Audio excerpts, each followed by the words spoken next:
사도행전 12장 23절에서 13장 3절까지 말씀 가지고 하나님 말씀이 성장하고 퍼져나가게 하라 하는 제목으로 함께 말씀을 나누고자 합니다. 12장에서 야고보는 죽고 베드로는 갇히고 헤롯이 승리한 것처럼 하는 모습으로 시작했습니다. 그런데 12장 23절은 그렇게도 박해하던 헤롯은 죽는 것으로 끝이 납니다. 복음을 방해하는 대적인 헤롯이 죽게 하심으로써 예루살렘 교회 성도들의 간절한 기도에 응답하신 겁니다. 거기에다가 보너스로 베드로에게도 자유를 주셨습니다. 이처럼 하나님의 뜻을 구하는 기도를 할 때 하나님께서는 그 기도에 응답하실 뿐만 아니라 덤으로 보너스의 축복까지 주시는 것입니다. 하나님께서는 하나님을 대적하는 자들의 계획을 뒤엎으셨습니다. 그 대신에 그 자리에 하나님의 계획을 놓으신 겁니다. 이것이 바로 하나님의 능력입니다. 이제 오늘 말씀은 그렇게 헤롯이 죽는 것과는 완전히 대조가 되는 내용이 이어집니다. 하나님 말씀이 계속해서 성장하고 퍼져나가게 되었다는 것입니다. 이 세상의 어떤 것도 하나님 말씀이 퍼져나가는 것을 막을 수 없었습니다. 11장 20절에서는 유대인과 이방인의 차별도 하나님의 말씀이 퍼져나가는 것을 막을 수 없었습니다. 11장 27절에서 30절에서는 기근도 하나님 말씀이 퍼져나가는 것을 막을 수 없었습니다. 12장 1절에서 19절에서는 헤롯의 핍박도 하나님의 말씀이 퍼져나가는 것을 막을 수 없었습니다. 오늘 말씀에서는 이제 어떠한 인간의 노력에도 불구하고 하나님의 말씀은 계속해서 성장하고 퍼져나간다는 것입니다. 이 말씀을 보면서 우리는 어떻게 교회를 통해서 하나님 말씀이 계속 성장하고 퍼져나가게 할지 알아보도록 하겠습니다. 1절 12장 24절에서 25절에 보면 성장하고 퍼져나가는 하나님의 말씀이 나옵니다. 24절은 그러나라는 말로 23절과 연결이 됩니다. 예루살렘 성도들이 간절한 기도를 한 결과 교회를 핍박하던 헤롯이 죽었다는 것입니다. 그러나 하나님의 말씀은 점점 더 널리 퍼지고 믿는 사람들은 점점 많아지고 있었다는 것입니다. 널리 퍼지고 많아졌다는 말은 사도행전 7장 17절에서 이스라엘 백성이 애굽에서 번성하여 많아지더니라는 말과 똑같은 말입니다. 번성한다는 말은 식물이 성장할 때 쓰는 말입니다. 식물이 키가 자라고 크게 자라는 모습이고요. 그 다음에 그래서 이스라엘 백성들의 세력이 커졌다라는 뜻으로 쓰인 겁니다. 그 다음에 많아졌다는 말은 숫자도 늘어났다는 뜻입니다. 마찬가지로 하나님 말씀이 식물이 자라듯이 크게 세력이 자라고 그 숫자도 크게 늘어났다는 뜻입니다. 이 말은 믿는 사람들의 믿음이 커져서 교회의 세력이 커지고 그리고 그것뿐만 아니라 믿는 사람의 숫자도 크게 늘어났다는 뜻입니다. 사도행전에서 이 말은 문제가 생겼을 때 그 문제를 해결하고 나면 그 다음에는 항상 하나님의 말씀이 크게 자라고 그 숫자도 늘어났다 이렇게 기록하고 있습니다. 6장 1절에서 성도들이 음식 나누는 문제로 불평이 생기자 문제가 생긴 겁니다. 그때 기도하고 7집사를 세움으로써 문제가 해결되었습니다. 그 다음에는 하나님의 말씀이 각 사람 안에서 계속 성장하고 말씀을 믿는 숫자도 계속 늘어났다고 했습니다. 19장 20절에서는 마술을 행하는 사람들이 예수의 이름을 이용해서 귀신을 내어쫓으려고 했는데 그 시도가 좌절되자 하나님 말씀이 각 사람에게서 계속 성장하고 그 믿는 숫자도 늘어났다라고 했습니다. 따라서 이 말씀은 오늘 말씀에서도 역시 헤롯이 죽자 믿음이 퍼져나가는 것을 방해하던 헤롯이 죽자 하나님 말씀이 크게 성장하고 숫자도 크게 늘어났다는 것입니다.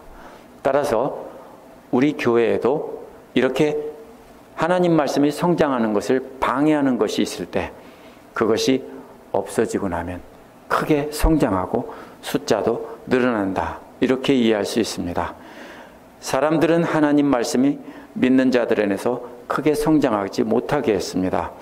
그 말씀이 많은 사람에게 퍼지지도 못하게 했습니다. 그러나 장애물이 제거되자 계속해서 성장하고 퍼져나갔다는 것입니다. 이러한 선교 사역의 중심은 예루살렘 교회였습니다. 그러나 이제 예루살렘 교회의 주도적인 역할은 끝이 나고 안디옥 교회가 그 중심 역할을 맡게 됩니다. 예루살렘 교회는 아무것도 안 한다는 뜻이 아닙니다. 이제는 예루살렘을 중심으로 유대에 퍼져나가던 복음이 이제는 안디옥 교회를 중심으로 그 온 이방 세계에 퍼져나가게 된다는 것입니다. 25절은 이처럼 하나님 말씀이 성장하고 퍼져나가는 것을 본 바나바와 바울이 안디옥으로 돌아왔다라는 내용입니다. 여기서 성경 해석하는데 심각한 문제로 삼는 것이 예루살렘에서라는 말입니다. 대부분의 성경이 예루살렘으로부터 나와서 안디옥으로 돌아왔다 이렇게 해석하는데요. 원어의 중요한 성경 사본들은요, 예루살렘을 향하여 아니면 예루살렘 안으로, 따라서 예루살렘으로 돌아갔다는 말처럼 해석이 됩니다. 그런데 문맥상으로 말이 안 되기 때문에 바꿔놨습니다. 예루살렘에서 이렇게 바꾸어 놓은 것입니다. 그래서 세번역 나나 주석에도 보면 예루살렘으로 돌아갔다라고 기록해 놓은 사본도 있다라고 했는데 그것이 중요한 사본들이고 원본으로 이해되고 있는 사본들입니다. 그렇다면 말이 안 되는 것을 어떻게 읽어야 되느냐 하는 것입니다. 분명히 예루살렘을 향하여라는 것이나 아니면 예루살렘 안에서 라는 말입니다. 그렇다면 도대체 무슨 말이냐 하면 이것은 돌아갔다는 말을 꾸미는 것이 아니라 그 다음에 나온 사명을 마치고라는 말을 꾸미는 말입니다. 이런 뜻입니다. 예루살렘을 향한 섬김의 사명을 완수하고 돌아왔다. 아니면 예루살렘 안에서 섬김을 완수하고 돌아왔다라는 뜻입니다. 이 말은요, 예루살렘 안을 향해서 섬김을 가득 채웠다 이런 뜻입니다. 그래서 두 사람은 이제 예루살렘에서 할 일을 완전히 완수하고 돌아왔다는 것입니다. 어디에서 돌아왔다는 게 중심에 있는 게 아니라 예루살렘에서 복음이 퍼지는 일을 완전히 완수하고 돌아왔다는 것입니다. 영어의 New Living Translation이 그렇게 번역했고요. 많은 성경 해석자들이 대부분 그렇게 해석합니다. 돌아올 때 두 사람은 마가라는 사람을 데리고 돌아왔습니다. 마가가 누구입니까? 예루살렘 성도들이 모여서 베드로를 위해서 기도하던 그 집을 제공한 마리아라는 사람의 아들입니다. 마가는 부잣집 아들이죠. 그래서 바울과 바나바가 선교 사역을 함께 해서 함께 선교하는 인재로 훈련시키려고 데리고 온 겁니다. 근데 이 사람이 스포일된 사람인지 중간에 때려치고 돌아갑니다. 근데 이 사람이 또 마가복음을 쓴 그 마가입니다. 이 사람에 대해서는 나중에 이제 또 나오니까 여기서는 그냥 넘어갑니다. 바울이 이 사람을 데리고 함께 이방인에게 간다고 했는데요. 이방인들에게만 초점을 맞춘다는 뜻이 아니라 이방 지역에 흩어져 있는 유대인의 회당에 가서 그 유대인들을 중심으로 전도하되 이방인들에게도 전도한다는 뜻입니다. 바울은 항상 이방인의 선교사가 아니라 항상 유대인에게 전했습니다. 어디든지 이방 지역에 가서 유대인 회당에 가서 전도했고 숫자가 적어서 유대인 회당이 없는 곳에는 강가나 이런 곳에 가서 기도하는 곳을 찾아서 유대인들에게 전도했습니다. 그러면 그 중에는 모여있는 유대인들과 함께 유대교를 섬기는 이방인들도 있었는데 그들에게도 복음을 전했던 겁니다. 그래서 초점은 유대인에게만이 아니라 유대인과 이방인들에게 모두 전했다는 것입니다. 바나바와 사울은 안디옥 교회 성도들의 헌금을 가지고 가서 그 사랑을 예루살렘 교회에 가득 채운 것입니다. 채워주고 온 것은 물질이 아닙니다. 물질을 통해서 예루살렘 교회와 안디옥 교회가 함께 그리스도 안에서 하나 되었다는 기쁨입니다. 기쁨으로 가득 차게 된 것입니다.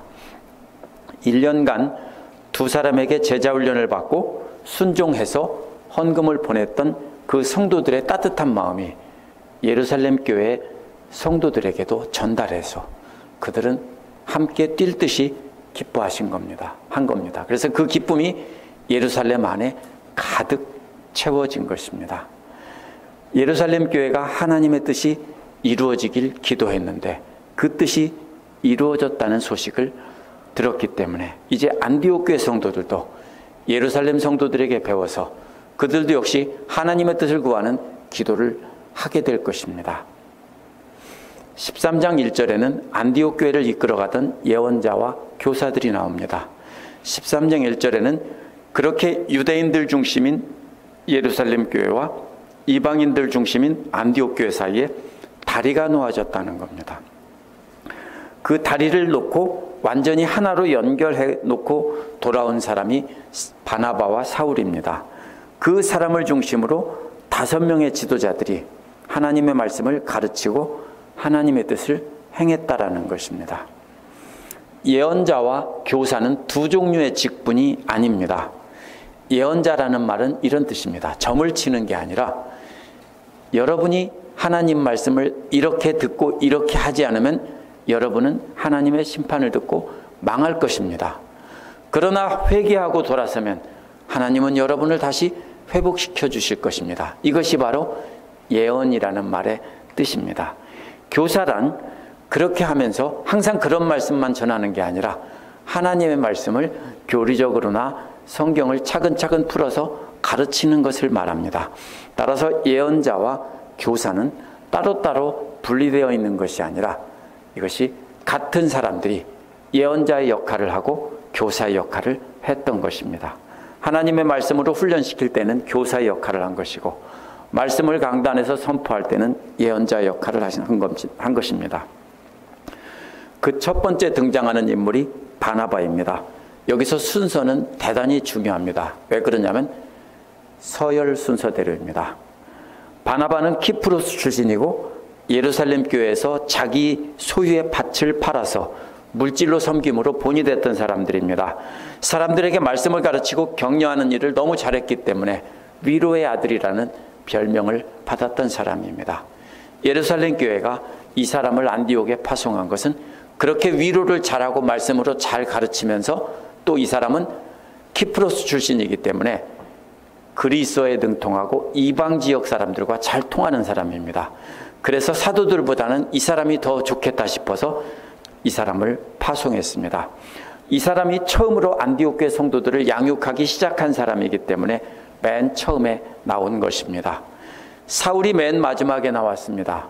사울은 안디옥 교회 지도자 5명 그룹에서 마지막으로 합류한 사람이기 때문에 마지막에 넣었습니다. 그러면 그 다음에 나오는 사람들은 이제 나머지 사람들입니다. 여기서 보면 바나바는 키프로스 출신이고 사울은 다소 출신입니다. 둘 다 지중해 연안에 흩어져 있는 이방 지역에 살던 유대인들 출신입니다. 그래서 두 사람 다 이방인 선교에 합당한 사람들입니다. 그 중간에 나오는 세 사람 중에 첫 번째 사람은 니게르라 불리우던 시므온입니다. 니게르는 별명입니다. 라틴어로 니게르라는 말은 검다는 뜻입니다. 영어에도 니그로라는 말이 있죠. 그 말과 같은 말에서 온 말입니다. 이 검다는 말이기 때문에 이 사람은 북아프리카 출신일 것입니다. 그렇다고 완전히 새카만 흑인인지 아닌지는 알 수 없습니다. 우리가 아프리카라고 하면 사하라 사막 남쪽 사람들과는 교통이 안 됐습니다. 지중해 연안에 바로 북쪽에 붙어있는 사하라 사막 북쪽에 붙어있는 해안에 따라 살던 사람들이 피부도 검고 오늘날도 보면은 피부가 검으면서도 그 아프리카 남쪽에 사는 흑인종과는 다른 인종일 수도 있고 이게 잘 모릅니다. 진짜 흑인이었는지 아니면 피부만 검은 사람이었는지 알 수가 없습니다. 오늘날 중동 사람들과 이집트 사람들과 비슷한 사람일 것이라고 저는 생각합니다. 역시 그 다음에 나오는 루기오는 역시 북아프리카의 구레네 사람입니다. 11장 20절에서 구브로와 구레네 출신 몇 사람이 이방인에게 복음을 전하기 시작했다고 했는데 거기서 이름이 안 나왔는데 아마 시므온과 루기오는 그때 거기서 복음을 처음 전한 사람일 것입니다. 그 사람들이 이제 안디옥 교회의 지도자로 이렇게 합류한 것일 것이라고 봅니다. 세 사람 중에 마지막에 나온 사람은 분봉왕 헤롯의 젖동생 마난이라고 되어 있습니다. 분봉왕 헤롯이란 갈릴리를 다스리던 헤롯 안티파스를 가리키는 말입니다. 안티파스는 대헤롯의 아들입니다. 젖동생이라는 말은 문자적으로 유모가 함께 젖을 먹여 키운 사람이라는 뜻입니다. 하지만 진짜로 헤롯의 동생이라는 말이라기보다는 훨씬 더 넓은 의미로 쓰였습니다. 헤롯과 함께 양육된 사람일 수도 있고요. 왜냐하면 옛날 왕족이나 귀족들은 왕비들이 스스로 젖을 먹이기보다는 유모를 구해서 유모가 이렇게 젖을 먹이기도 했기 때문에 함께 젖을 먹고 자란 사람이라는 뜻일 수 있습니다. 또 어린 시절부터 친한 친구라는 뜻일 경우에도 이 말을 썼습니다. 입양된 형제인 거나 아니면 함께 자란 가까운 친구일 수 있습니다. 어쨌든 중요한 것은 마난이 헤롯의 동생이냐 아니냐가 중요한 게 아니라 헤롯 안티파스와 아주 가까운 사이이고 당시 왕족이나 왕족과 아주 가까운 대단히 신분이 높은 최상류층 사람이라는 것은 틀림없습니다. 무슨 뜻입니까? 이 다섯 사람을 보면 사울도 그 당시에 로마 시민권을 가진 이방 지역에서 아주 신분이 높은 사람의 출신이고 마난도 유대 지역에 사는 사람 중에서 신분이 아주 높은 사람입니다. 또 다른 사람은 신분을 알 수 없지만 여러 지역에 흩어져 살던 사람들이기 때문에 이 사람들은 지역도 널리 흩어져 있었고 사회 계층도 다양한 출신이었다는 것을 알 수 있습니다. 이렇게 다양한 지역에서 온 다양한 출신의 사람들이 하나가 되어서 하나님 말씀을 안디옥 교회 사람들에게 가르치고 있었다는 것입니다. 이것을 볼 때 오늘날 교회도 우리가 이것을 배울 수 있습니다. 2절에서 3절은 성령님의 명령에 순종한 안디옥 교회가 나옵니다. 2절은 그렇게 5명의 지도자들의 지도를 받아서 모두가 한 마음으로 마음을 다하고 성품을 다하고 힘을 다해서 하나님을 사랑하며 섬기는 모습이 나옵니다. 먼저 예배한다는 말은 구약 성경에서는 제사장과 레위인들이 성전에서 봉사하는 것을 뜻하는 말입니다. 성전의 제사가 사라지고 예수를 믿던 믿음의 공동체들은 하나님을 예배한다고 할 때 이 말을 썼습니다. 그래서 주님께 예배하며라고 번역을 한 겁니다. 근데 주님께 봉사하며 주님을 섬기며 이런 뜻입니다. 로마서 15장 27절에서는 이방인들이 유대인 사역자들에게 물질을 보낸 것에도 이 말을 썼습니다. 빌립보서 2장 25절에는 바울을 물질로 돕던 일에도 이 말을 썼습니다. 사역자들에게 물질을 제공하는 것이 곧 하나님을 예배하는 일이라고 바울은 말했던 것입니다. 하나님을 예배하는 일과 물질을 섬기는 일은 분리될 수 없습니다. 오늘날 교회에서 헌금하는 것의 가장 큰 비중은 교회를 유지하고 사역자들을 살리기 위한 것입니다. 그래서 그것이 예배하는 일과 물질로 섬기는 일은 분리할 수 없기 때문에 우리가 예배할 때 헌금을 드리는 것입니다. 안디옥 교회 성도들도 말씀으로 훈련받고 나서 물질로 예루살렘 교회 지도자들을 섬겼습니다. 그것이 섬기는 겁니다. 주님께 예배한다는 말이 함께 나온 것이 금식한다는 말입니다. 예배가 따로 있고 금식이 따로 있는 것이 아닙니다. 예배에 집중하기 위해서 금식을 한 것이고 금식 자체는 예배가 아닙니다. 누가복음 2장 37절에서 과부된 지 84년 된 안나라는 여자가 성전을 떠나지 않고 주야로 금식하며 기도함으로 섬겼다라고 했습니다. 이 말이 바로 예배했다는 말과 같은 말입니다. 안나도 예배에 집중하기 위해서 금식하며 항상 성전에서 도우며 예배하는 일에 참여했다라는 뜻입니다. 특별한 기도 제목이 있어서일 것입니다. 그 기도 제목은 예루살렘 교회처럼 하나님의 뜻을 구하는 기도였을 겁니다. 바나바와 사울이 예루살렘 교회 성도들이 어떻게 기도해서 응답받았는지를 돌아와서 안디옥 교회 성도들에게 가르쳐 줬을 겁니다. 그리고 우리도 그렇게 함께 기도하자고 금식하며 함께 기도하자고 이렇게 가르쳤을 겁니다. 그래서 바나바와 사울의 그 인도함을 따라 가르침을 받아서 5 사람들이 함께 가르치며 금식하며 기도했습니다. 그렇게 금식하며 하나님께 예배를 드릴 때 성령께서 그들에게 말씀하셨습니다. 예루살렘 교회 성도들이 간절하게 기도하실 때 응답하신 것처럼 그들 5 사람의 지도자들과 함께 모든 성도들이 함께 기도할 때 응답하신 겁니다. 그 내용은 하나님을 위하여 바나바와 사울 2 사람을 따로 세우라는 것입니다. 만약 5 사람들의 지도자들에게 이 말씀을 하셨다면 바나바와 사울을 빼고 3 사람에게 말한 것이니까 말이 안 됩니다. 제가 이 말을 왜 하냐면요, 그들은 바로 이 5 사람의 지도자를 말한다라고 하는 사람들이 있기 때문입니다. 그들은 5 사람의 지도자가 아니라 안디옥 교회 전체 예배하며 금식하던 성도들을 말합니다. 그들을 불러서 맡길 일이 따로 있다는 것입니다. 그런데 무슨 일을 맡길지는 말씀하지 않으셨습니다. 그러면 뭐예요? 너희들은 알 것 없고 내가 무언가를 저들에게 맡길 테니까 그냥 그들을 따로 불러 세우라, 이런 뜻입니다. 그런데 무슨 일인지 알지도 못하면서 순종하여서 발걸음을 내딜 것을 요구하는 것입니다. 그것에 순종하는 것이 바로 믿음입니다.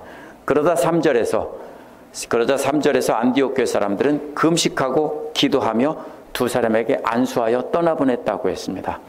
무슨 일을 맡기실지 알지도 못하지만 단지 2 사람을 따로 세우는 것이 하나님의 뜻이라는 것만 확인했습니다. 그럼에도 불구하고 무조건 순종해서 금식하며 기도하고는 안수해서 떠나보냈습니다.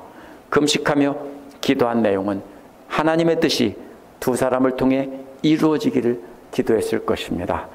성경에서 금식 자체가 목적이 된 경우는 없습니다. 금식은 기도하고 예배를 드리기 위한 것입니다. 그런데 기도하고 예배를 드리는데 음식을 먹는 것이 방해될 때가 있기 때문에 그래서 금식을 잠시 하며 예배를 드리는 일에 집중을 했던 것입니다. 그런데 나중에 이 금식 자체가 목적처럼 되고 금식 자체가 경건처럼 되는 사람들이 생겨나서 오늘날도 40일 기도니 뭐니 이렇게 하면서 금식 자체를 자랑하는 겁니다. 그러나 금식 자체는 절대로 목적이 아닙니다. 하나님께 예배드리고 기도하는 일에 집중하기 위해서 금식하는 겁니다. 절대로 얼마 동안 금식했다는 것이 공이 될 수 없고 경건의 표지가 될 수 없습니다. 만약 그런 것을 자랑한다면 힌두교에 자기를 이렇게 고생스럽게 하는 힌두교나 불교의 고행과 차이가 하나도 없습니다. 그것은 초기에 잘못된 경건주의라는 약간 곁길로 나간 사람들의 신앙 형태에서 나온 것입니다. 2 사람에게 손을 얹는다는 것은 평생 직분을 인정하는 안수식이 아닙니다. 이걸 가지고 안수식이다라고 하는데 절대로 그렇지 않습니다. 왜 그러냐면 5 사람 중에 바나바보다 더 권위를 가진 사람도 없습니다. 또 사울은 늦게 합류했지만 사울은 위대한 성경의 스승입니다. 그 당시에 유대교에서도 최고 가는 성경의 스승이기 때문에 늦게 합류했지만 역시 최고의 권위를 가진 사람입니다. 이 2 사람을 나머지 3 사람이 권위를 주고 안수해서 세울 수 없습니다. 이 말은 교회가 전체가 함께 기도하며 기도로 보낸다는 뜻입니다. 그리고 바나바와 사울의 사역을 안디옥 교회가 책임지고 물질로 후원하고 기도로 후원하겠습니다라는 표시입니다. 이건 절대로 안수식이 아닙니다. 보낸다는 말이 사도행전에서 제가 전부 찾아봤는데 15번이 나옵니다. 12번은 죄수로 갇힌 자를 풀어놓는다는 말로 썼습니다. 이 말은 무슨 말이냐면 풀어서 마음대로 가게 한다는 뜻입니다. 나머지 3번은 작별한다는 뜻입니다. 결국 다 똑같습니다. 함께 데리고 있던 자를 떠나보내기 싫은데 그냥 풀어주고 마음대로 가게 한다는 뜻입니다. 무슨 뜻입니까? 그동안 안디옥 교회 사역에만 이렇게 묶어두고 이 사람은 우리의 사역자야 하고 묶어두었는데 성령님께서 누구를 보내라고 했냐면 알짜 둘만 쏙 빼서 보내라고 한 겁니다. 오늘날 같으면 뒤집어질 일입니다. 왜? 안디옥 교회를 처음 훈련시킨 가장 권위 있는 지도자인 바나바와 그 당시에 유대교 세계에서 최고로 유명한 구약의 대가인 사울을 빼서 보내라는 것입니다. 그럼 나머지는 뭐가 남냐? 우리는 뭐냐? 이렇게 나올 수 있습니다. 그런데 이 두 사람을 따로 빼서 마음대로 가게 하고 너희들은 풀어주라, 이런 뜻입니다. 이때 교회의 역할은 단순히 수동적인 것이 아닙니다. 교회가 바나바와 사울이 예루살렘 교회가 기도 응답받은 것을 전해주고 함께 금식하며 하나님을 예배하며 하나님의 뜻을 찾던 중에 성령님께서 응답해 주신 것을 듣고 안디옥 교회는 스스로 귀한 결정을 내린 것입니다. 안디옥 교회는 어디 가나 위로의 아들이라는 별명으로 사람들에게 인정받던 안디옥 교회의 가장 으뜸 가는 지도자였던 바나바를 보내는 아픈 일을 한 겁니다. 위대한 결정입니다. 사울은 가장 늦게 합류했지만 바나바와 함께 1년 동안 성도들을 제자 훈련시켰던 탁월한 성경 교사입니다. 그러한 사울을 보내는 것도 정말 쉽지 않은 결정이었습니다. 그러나 성령님의 인도하심에 순종해서 두 사람은 더 이상 안디옥 교회에 묶어두지 않고 이제는 어디든지 하나님 인도하시는 대로 떠나십시오 라고 보냈다는 뜻입니다. 이것이 바로 하나님 뜻에 순종하는 것입니다. 인간적인 생각으로 말하면 절대로 그럴 수 없습니다. 예루살렘 교회도 기도할 때 그런 기도를 할 수 없고요. 안디옥 교회도 열심히 기도하고 금식하면서 결국 한 것이 가장 중요한 지도자 둘을 빼서 보내는 것입니다.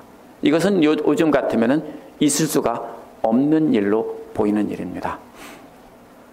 사도행전에서 하나님 말씀이 성장하고 퍼져나간다는 말은 주로 하나님 말씀이 퍼져나가던 것을 방해하던 것이 제거된 뒤에 나온 것입니다. 교회 안에서 불평이 해결되었을 때 나온 것입니다. 교회 밖에서 오는 핍박이나 믿는 자들을 미혹하는 악한 자들이 제거되었을 때 나온 것입니다. 오늘날 우리 교회는 교회 밖에서 핍박보다는, 교회 밖에서 미혹하는 영보다는 교회 안의 갈등과 불평이 하나님 교회 말씀이 성장하고 퍼져나가는 것을 방해한다고 봅니다. 이러한 장애물들 자체에 그런데 초점을 맞추고 그 장애물을 없애려고 하면 안 됩니다. 그렇다면 어떻게 우리는 장애물을 제거할까요?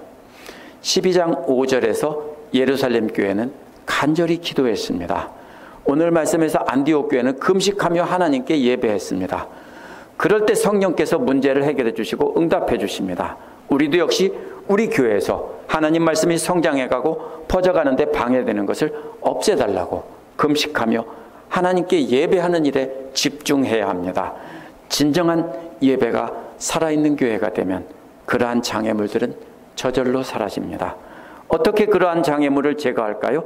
안디옥 교회는 그러한 장애물을 제거하는데 크게 신경 쓰지 않았습니다. 우리 역시 그런 장애물들을 어떻게 제거할까라고 고민하면 단순히 미봉책이 되는 것입니다. 안디옥 교회는 바나바와 사울을 중심으로 하나님 말씀을 배우고 훈련받아서 그 가르침을 따라 물질로 섬기는 것을 통해서 하나님 말씀이 각자 안에서 성장하게 했습니다. 바나바 사울은 예루살렘 교회의 성도들의 간절한 기도가 응답받은 것을 사례를 안디옥 교회 성도들에게 가르치며 나누어주고 그렇게 함께 말씀과 섬김으로 이웃교회와 함께 협력하면서 그걸 가지고서 기도할 때 그 장애물들은 저절로 사라진 것입니다. 어떻게 그러한 장애물을 제거할까요? 안디옥 교회는 다양한 사회계층과 다양한 지역 출신 사람들을 구별하지 않고 지도자로 세웠습니다. 우리 역시 세상적인 기준으로 따라 사람을 구별해서 세우면 안 됩니다. 근데 사실 세상적인 기준으로 세상에서 그래도 잘 교육받고 좋은 가정에서 잘 양육된 사람을 세우면 안전하고 참 쉽고 편안합니다. 그러나 그리스도의 몸된 교회는 조금 불편하더라도 그렇게 하면 안 됩니다. 누구든지 하나님 말씀을 배우고 삶으로 본이 되려고 몸부림치는 사람이라면 조금 참아주면서 지도자로 함께 세우고 이렇게 도와주면서 함께 나가야 합니다. 그래야 모든 사람들이 함께 성장하고 복음이 퍼져나갈 수 있습니다. 어떻게 그러한 장애물들을 제거할까요?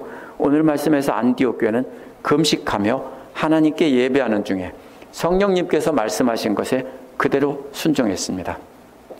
우리는 쉽게 생각하겠지만 바나바는 안디옥 교회의 기둥 같은 사람이고 절대로 없어서는 안 될 사람 같은 그런 사람이었습니다. 사울은 늦게 합류했지만 성경 지식과 하나님 나라의 소망과 열정에 대해서는 당시에 최고 가는 사람이었기 때문에 사울도 절대로 보내면 안 될 사람이었습니다.